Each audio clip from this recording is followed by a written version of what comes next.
તો hi guys, આજે હું અને હાલી સાથે અમારા ખાસ મિત્ર એવા આશિકભાઈ ચૌહાણ અમે આજે રનિંગ કરવા આવી ગયા હતા.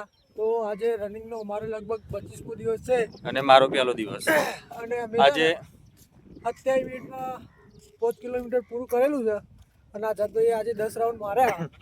એટલે તમને કહે કે ભાઈ તમે રનિંગ કરવા આવો. જી મિત્રો, અને શું છે કે આજે ભારે પવનના કારણે રનિંગ કરવામાં ઘણી તકલીફ પડી રહી છે. તેમ છતાંય આજે મેં થોડી કોશિશ કરી છે કે 4ની જગ્યાએ 5 રાઉન્ડ માર્યા છે.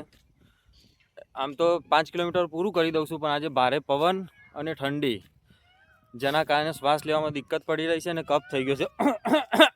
આજે જે 100 મીટરનો આ જે મતલબ આ ટ્રેક કરો ને તો પવન જે તમે જોઈ શકો છો પાછળ આ સીધો, જી હા મિત્રો, જી હા, જોઈ શકો છો તમે. એમાં અહીંયા સામેથી પવન આવે છે, એના કારણે પબ્લિક આજે દોડી નહીં શકી આઝાદભાઈ. જી, અને રનિંગ કર્યા પછી તમારે શું કરવું જોઈએ જેથી તમારા પગમાં સ્ટ્રેચિંગ આવવાની શક્યતાઓ ઘણી ઓછી થઈ શકે છે.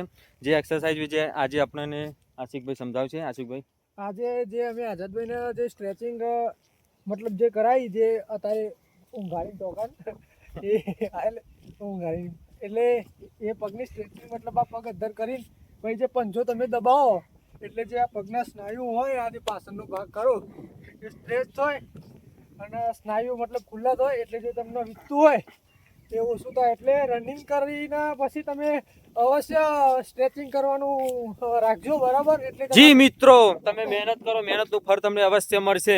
ડૂબતી હુઈ નૈયા પાર નહીં હોતી, હાર માનને વાलों की कभी जीत नहीं होती. ઉડવું હોય તો પાંખો ફૂટે, ઊંઘી રહ્યા તો કિસ્મત પણ ફૂટે. તો આટલી વાતથી અમે આજે વિરામ લઈએ છીએ. જય હિન્દ, જય ભારત. જી, બન્યા રહેજો અમારા નવા બ્લોગ પર.